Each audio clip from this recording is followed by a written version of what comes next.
اعوذ باللہ من الشیطان الرجیم بسم اللہ الرحمن الرحیم وبہ نستعین خیر ناصر و معین۔ السلام علیکم ورحمۃ اللہ وبرکاتہ۔ نہایت ہی قابل احترام برادران اور خواہران کی خدمت میں دعا و سلام عرض کرنے کے بعد کل کی گفتگو کا خلاصہ یہ تھا کہ ہمیں کیوں بنایا گیا یا ہماری تخلیق کا مقصد کیا ہے۔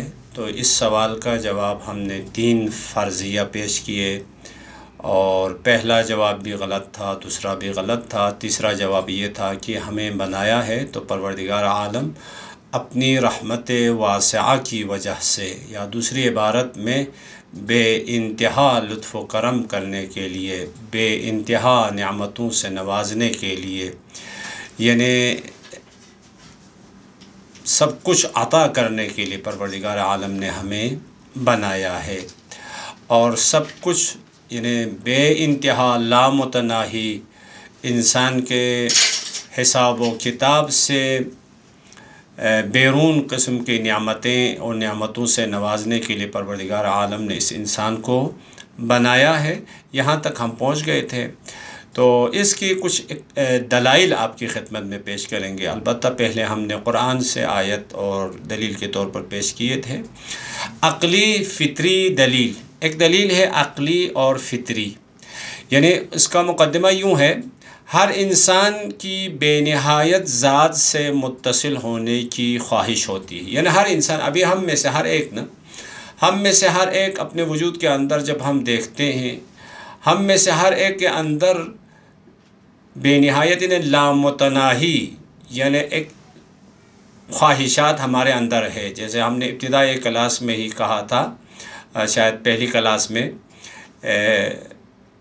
علم کی تمنا اور آرزو ہے لامتناہی علم، قدرت کی اسی طرح، محبت کی اسی طرح، حیات کی اسی طرح، یعنی اس قسم کی فطری لامتناہی آرزو اور خواہشات ہم سب میں ہیں۔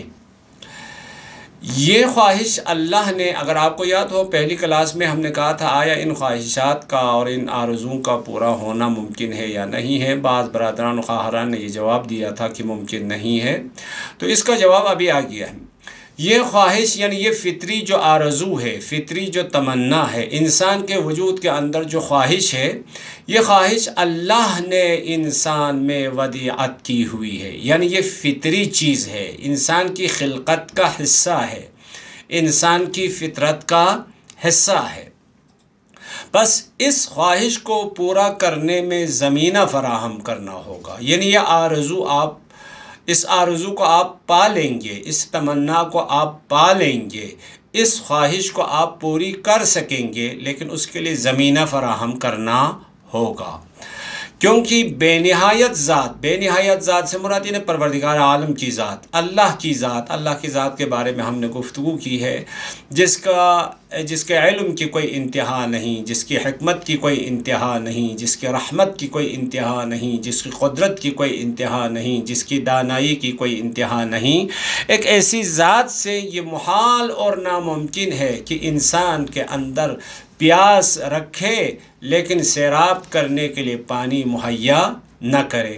ابھی دیکھیں دنیا میں ہم سب پیاسے ہوتے ہیں، تو پیاس بجھانے کے لیے پانی پروردگار عالم نے پہلے سے بنایا ہے۔ اسی طرح ہمیں بھوک لگتی ہے، تو بھوک مٹانے کے ذریعے اور اسباب پروردگار عالم نے پہلے بنائے ہیں۔ تو اسی طرح ہر انسان کی فطرت کے اندر اور اس کی خلقت کے اندر اس قسم کے لامتناہی آرزو اور خواہشات پائی جاتی ہے۔ تو ان خواہشات اور آرزو کو اور ان کا جواب بھی حتماً ہونا چاہیے۔ وہ کیا ہے؟ وہ یہ ہے قیامت کے دن انشاءاللہ، کیونکہ اس انسان نے ہمیشہ رہنا ہے اور اس انسان نے قیامت کے بارے میں ہم گفتگو کریں گے انشاءاللہ۔ بس یہ پہلی عقلی اور فطری دلیل ہے۔ دوسری دلیل نقلی دلیل ہے۔ نقلی دلیل حدیث قدسی سے ہم یہاں پہ ذکر کریں گے۔ یا ابن آدم انا غنی لا افتقر اطعنی فیما امرتک اجعلک غنیا لا تفتقر یا ابن آدم انا حی لا اموت اطعنی فیما امرتک اجعلک حیا لا تموت یا ابن آدم انا اقول لشیء کن فیکون اطعنی فیما امرتک اجعلک تقول لشیء کن فیکون۔ اے فرزند آدم انا غنی، میں بے نیاز ہوں، میں کسی چیز کی طرف محتاج نہیں ہوں، لا افتقر۔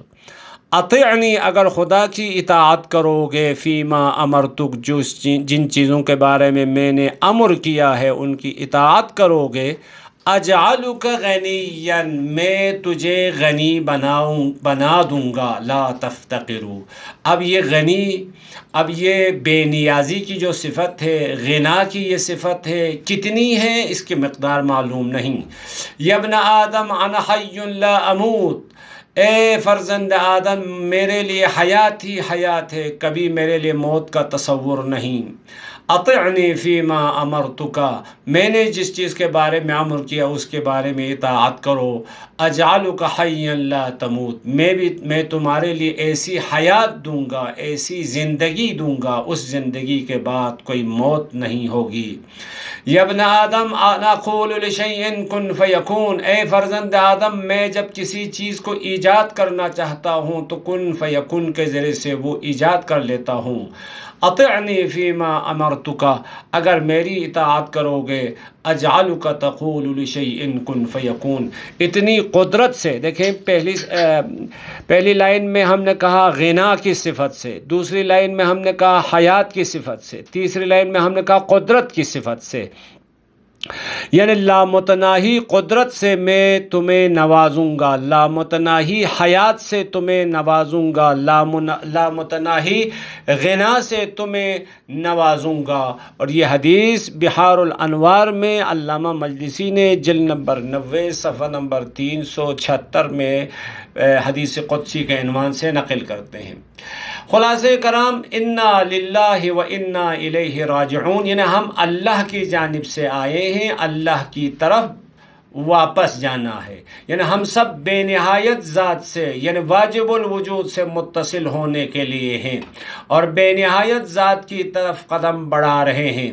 جیسا کہ مولانا روم نے کہا تھا، ما زبالائی مبالا می رویم، ما زدریائی مدریا می رویم، یعنی ہم اوپر سے آئے ہیں، اوپر کی طرف ہی حرکت کرنا ہے، ہمارا تعلق بے کران سمندر سے ہے، اسی کی طرف ہی جانا ہے۔ یا انا عرضنا الامانة على السماوات والارض والجبال فابین ان يحملنها واشفقنا منها وحملها الانسان انه كان ظلوما جهولا، ہم نے اس امانت کو آسمانوں اور زمین اور پہاڑوں کے سامنے پیش کیا تو ان سب نے اسے اٹھانے سے انکار کیا اور وہ اس سے ڈر گئے، لیکن انسان نے اس سے اٹھا لیا۔ انسان یقیناً بڑا ظالم و نادان ہے، یعنی خدا کی امانت کا بوجھ صرف انسانی کاندھوں پر ممکن ہے۔ وہ کیا ہے؟ یعنی خدا کی خدائی بننا، یعنی خدا کی لامتناہی صفات کی تجلی، اس کی ترجمانی کرنا۔ اسی لیے ہم نے ابتدا میں کہا تھا خدا کا نمائندہ ہے۔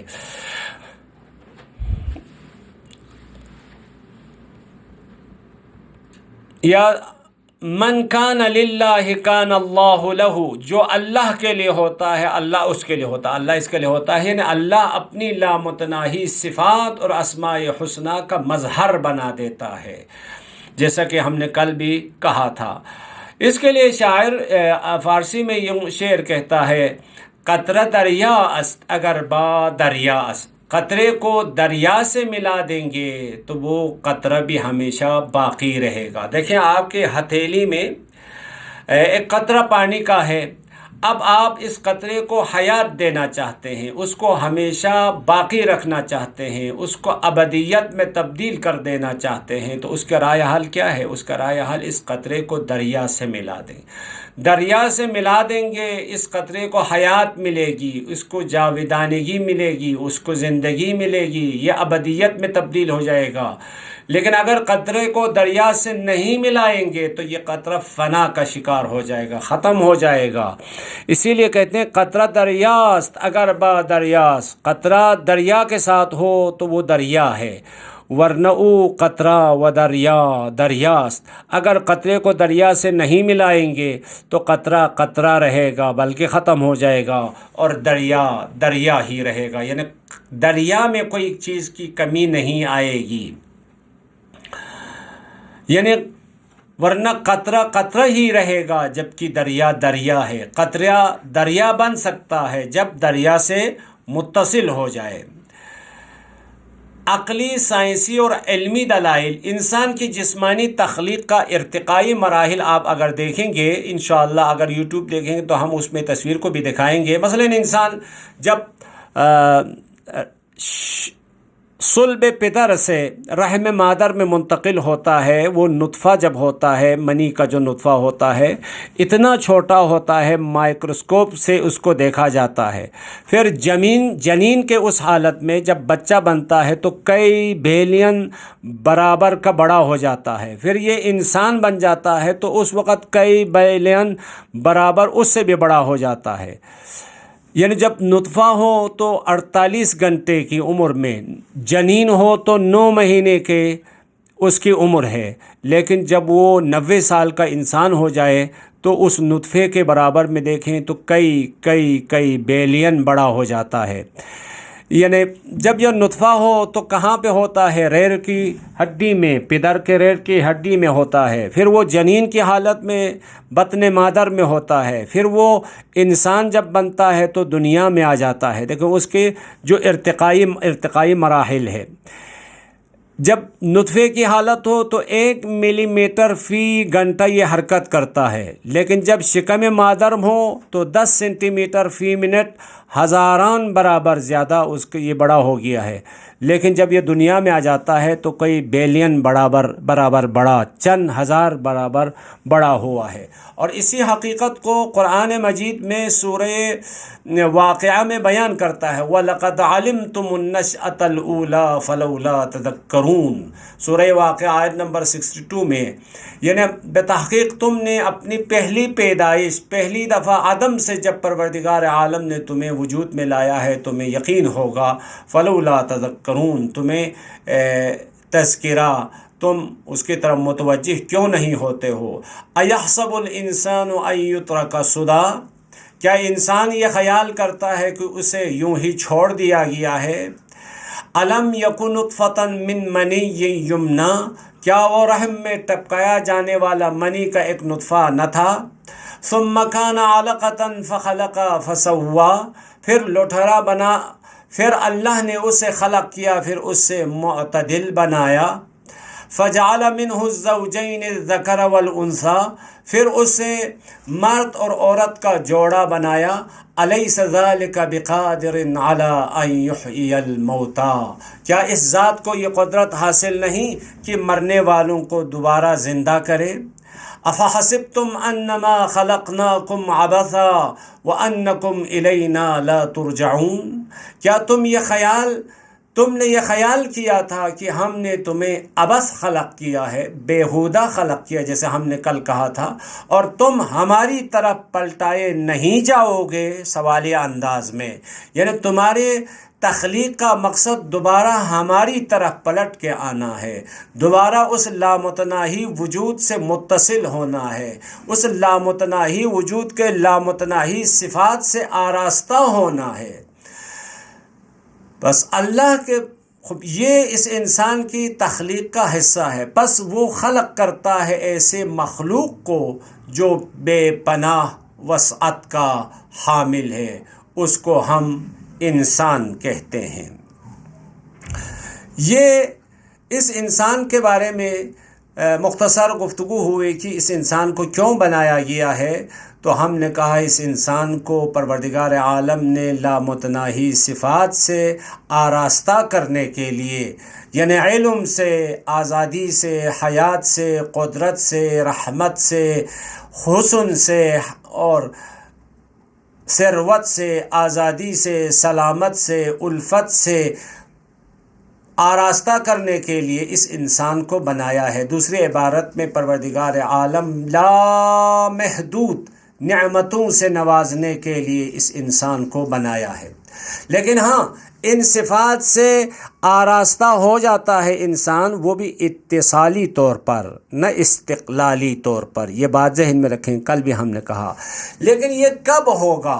ٹھیک ہے، یہ بات ہم نے مان لی، خدا ہمیں سب کچھ دینے کے لیے ہمیں بنایا ہے، لیکن سب کچھ دینے کا مرحلہ کب آئے گا، نوبت کب آئے گی، یہ کہاں پہ ہو سکتا ہے؟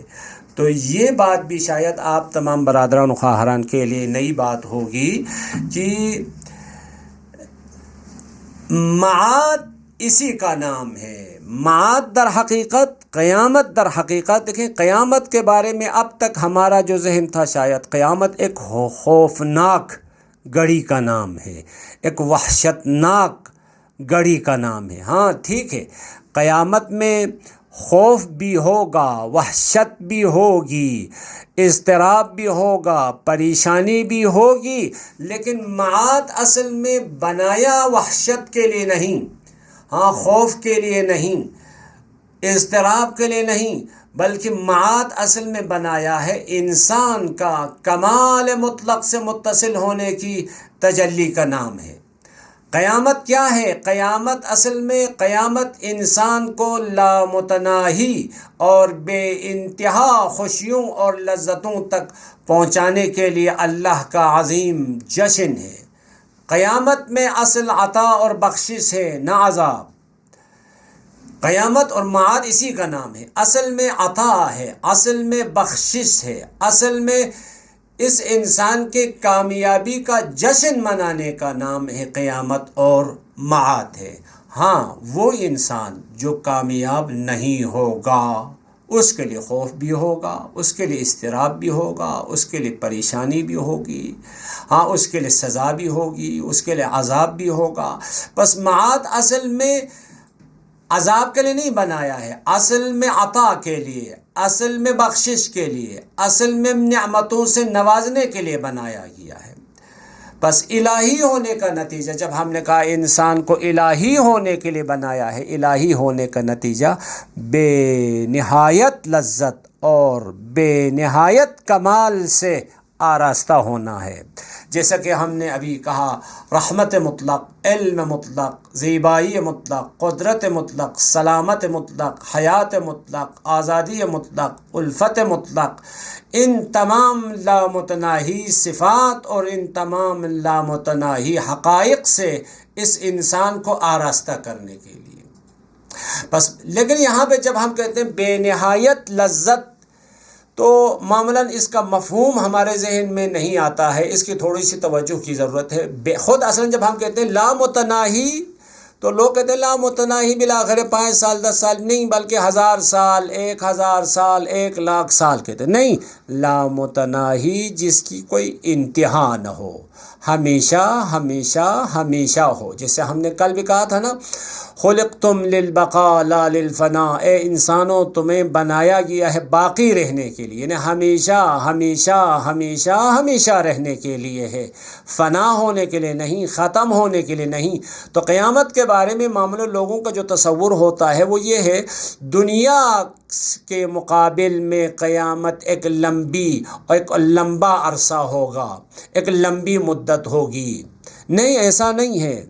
مثلا وہ کہتے ہیں دنیا میں ہم 70 سال رہتے ہیں، 100 سال رہتے ہیں، تو قیامت میں تقریباً فرض کریں 1,00,000 سال، 10,00,000 سال. نہیں، ہمیشہ ہمیشہ ہمیشہ ہے. تو یہاں پہ بھی جب ہمیشہ ہمیشہ نعمتوں سے نوازے گا، لامتناہی نعمات الہی سے آراستہ کرنے کے لیے، لامتناہی نعمات الہی سے لذت اٹھانے کے لیے اس انسان کو بنایا ہے، تو اس کا مطلب یہ ہے خوشی، یعنی بے نہایت لذت، یعنی خوشی اور سرور کا نہ ختم ہونے والا سلسلہ تا بے انتہا دن بدن اس میں اضافہ ہوتا جائے گا.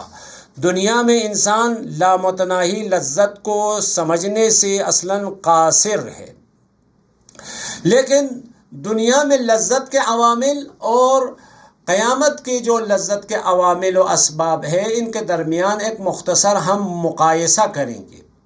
مقایسہ مثلا دنیا میں لذت کا، خوش بختی کا، کامیابی کے عوامل کیا ہو سکتے ہیں؟ عوامل ثروت ہے، سلامتی ہے، امن و امان ہے، آسائش ہے، سیر و سیاحت ہے، عشق و محبت ہے، آزادی ہے، کامیابی ہے، خوبصورتی ہے، خلوص ہے، بہترین مونس ہے، خوبصورت لباس ہے، بہترین مسکن ہے، تفریح و استراحت ہے، خوشی ہے، دل انگیز منظر ہے، بہترین خوشبو ہے، مزیدار کھانا ہے، علم و دانائی ہے، کامیابی و کامرانی ہے، آرزوؤں تک پہنچنا ہے، مقام و شہرت ہے، توانائی و قدرت ہے، وصال ہے، سریلی آواز ہے، زمان و فرصت ہے، کھیل کود ہے۔ بالآخر جب ہم خوش ہو جاتے ہیں، ہمیں مزہ آتا ہے، تو انہی چیزوں میں سے ایک دو کے ذریعے سے، سلامتی کی وجہ سے، بہترین مسکن کی وجہ سے، زمان و فرصت کی وجہ سے، کھیل کود کی وجہ سے ہمیں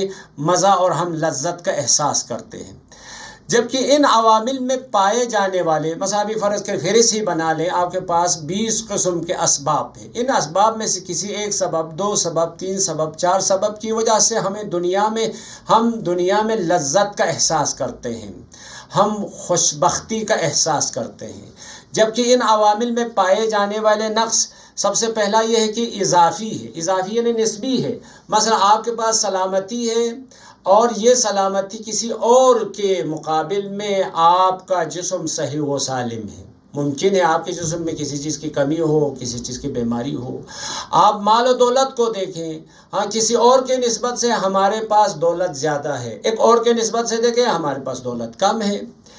موقت ہے، یعنی جتنے بھی نعمتیں ابھی جن کی فہرست ہم نے بتا دی، وہ نعمتیں ہمیشگی نہیں ہیں۔ آپ کے لیے سلامتی ہے تو وہ ہمیشگی کے لیے نہیں ہے، چند دنوں کے لیے ہے، چند سالوں کے لیے۔ آپ کے پاس دولت ہوتی ہے، وہ بھی چند سالوں کے لیے ہے، موقت ہے، ہمیشگی نہیں ہے۔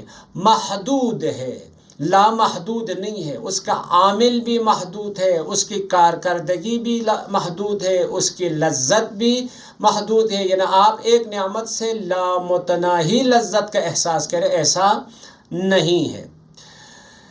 لذت سے زیادہ ان تک پہنچنے میں مشقت زیادہ ہے۔ مثلا دولت کمانے کے لیے خون پسینہ کرنے کی ضرورت ہے، زحمتیں مشقتیں اٹھانے کی ضرورت ہے۔ مشقتوں کے بعد آپ کو تھوڑی سی دولت ملتی ہے، ثروت ملتی ہے، اور وہ بھی چند دنوں کے لیے آپ کے پاس یہ نعمت ہوتی ہے۔ مزاحمت رکھتے ہیں، یعنی یہ نعمت آپ کو ملنے کے بعد اس نعمت کے مقابل میں، مثلا دولت آپ کو مل گئی ہے، ثروت آپ کو مل گئی ہے، لیکن اس ثروت کے مقابل میں آسمانی زمینی آفتیں اور بلائیں، ڈاکو، چور، اس کا ختم ہونا، خراب ہونا، اس قسم کے خطرات ہوتے ہیں۔ عوامل کے باہر سے اس قسم کے خطرات ہیں، اندر سے گل سڑ کے ختم ہونے کا خطرہ ہوتا ہے۔ تکراری اور خستہ کنندہ ہے، دنیا میں ملنے والی نعمتیں ایک ہمیشہ یہ تکرار ہوتے رہے، اس سے انسان اکتا جاتا ہے، تھک جاتا ہے۔ سب اکٹھے نہیں ہوتے، ایک انسان کے پاس لذت کے تمام عوامل، تمام اسباب جمع ہو ایسا نہیں ہے۔ کسی کے پاس دولت ہوتی ہے تو سلامتی نہیں ہوتی، کسی کے پاس سلامتی ہوتی ہے تو اس کے پاس علم و دانائی نہیں، کسی کے پاس علم و دانائی ہے تو اس کے پاس سکون نہیں۔ تو بہرحال بعض کے بعد بعض چیزیں ہوتی ہیں، بعض چیزیں نہیں ہوتی ہے۔ اضطراب اور افسردگی کے ساتھ ہوتی ہے یہ نعمتیں، جبکہ قیامت میں معاد کے دن آپ کو لامتناہی نعمتوں سے پروردگار عالم نوازے گا، تو دنیاوی لذت کے مقابل میں بے انتہا لذت کی تعریف، یعنی دنیاوی لذت کے تمام عوامل سے بہرمند ہے، اور ہزاروں ناشناختہ عوامل کہ نہ کسی آنکھ نے دیکھی ہے، نہ کسی کان نے سنا ہے، نہ کسی کے ذہن میں خطور ہوا ہے۔ مطلق ہے اور ابدی صورت میں ہے، موقت نہیں ہے، بغیر کسی محدودیت کے ہے، بغیر کسی رنج و الم کے ہے، بغیر کسی مزاحمت کے ہے، بغیر کسی اضطراب و افسردگی کے ہے، بس کہ لمحہ بلمحہ اس کی کیفیت اور کمیت میں بے نہایت اضافہ ہوتا ہے، جیسا کہ قرآن میں ارشاد ہوتا ہے وَفَاكِهَةٍ مِّمَّا يَتَخَيَّرُونَ، یعنی وہاں جو میوہ ہوگا وہ فقط سیب ہو، وہاں فقط مالٹے ہو، وہاں فقط کیلے ہو، ایسا نہیں، بلکہ مما یتخیرون، اس انسان کا اختیار، اس کی سوچ، اس کے ارادے کے مطابق اس کو یہ ملے گا۔ وَلَحْمِ طَيْرٍ مِّمَّا يَشْتَهُونَ، اور وہ گوشت جو کہتے ہیں یشتہون، اس کی اشتہا ہے، اشتہا کے مطابق اس کو گوشت ملے گا۔ فَلَا تَعْلَمُ نَفْسٌ مَّا أُخْفِيَ لَهُم مِّن قُرَّةِ أَعْيُنٍ ان الابرار یشربون من کأس کان مزاجها کافورا۔ جب آپ قرآن میں بحث کی نعمتوں کی خصوصیات کے بارے میں آپ پڑھیں گے تو آپ اس حقیقت کے بارے میں یقین کر لیں گے۔ بحث کی لذت دنیا کی لذت سے مختلف ہوگی۔ مثلا مثال کے طور پر رحم مادر میں، شکم مادر میں بچہ بھی کھاتا ہے اور اس کے لیے تغذیہ ہے، اس تغذیے سے یہ لذت اور مزے کا احساس کرتا ہے، لیکن دنیا میں آنے کے بعد اس کا الگ ہے۔ مثل الجنۃ التي وعد المتقون فيها انہار من ماء غیر آسن وانہار من لبن لم يتغیر طعمه وانہار من خمر لذة للشاربین وانہار من عسل مصفى ولهم فيها من كل الثمرات ومغفرة من ربهم۔ سورہ محمد آیت نمبر 15 میں جس جنت کا پرہیزگاروں سے وعدہ کیا گیا ہے اس کی مثال یوں ہے، اس میں ایسے پانی کی نہریں ہیں جو کبھی بدبودار نہ ہوگا، یعنی اس میں کبھی خرابی کی گنجائش نہیں، اور ایسے دودھ کی نہریں ہیں جس کا ذائقہ نہیں بدلے گا، اور ایسے شراب کی نہریں ہیں، یعنی پینے کی مراد یہاں پہ یہ پینے کی چیزوں کی نہریں ہیں جو پینے والوں کے لیے لذت بخش ہوگی، اور خالص شہد کی نہریں بھی ہیں، اور اس میں ان کے لیے ہر قسم کے میوے ہیں اور ان کے رب کی طرف سے مغفرت ہے۔ کیا یہ اس شخص کی طرح ہو سکتا ہے جو ہمیشہ جہنم میں رہتا ہو اور کھولتا ہوا پانی پلایا جائے گا جو ان کی آنتوں کو کاٹ کر رکھ دے گا؟ بس دیکھیں جنت کے خوب خلاصہ وہاں کے اس عالم کی جو نعمتیں ہوگی، اس نعمتوں کا صحیح طرح سے درک کرنا ہمارے لیے اس دنیا میں مشکل ہے، لیکن یہ جو نعمتیں ہیں جنت میں یہ بھی آخری مرحلہ نہیں ہے، بلکہ خود جنت میں جنت النعیم ہے، مقام رضوان ہے، مقام لقاء ہے۔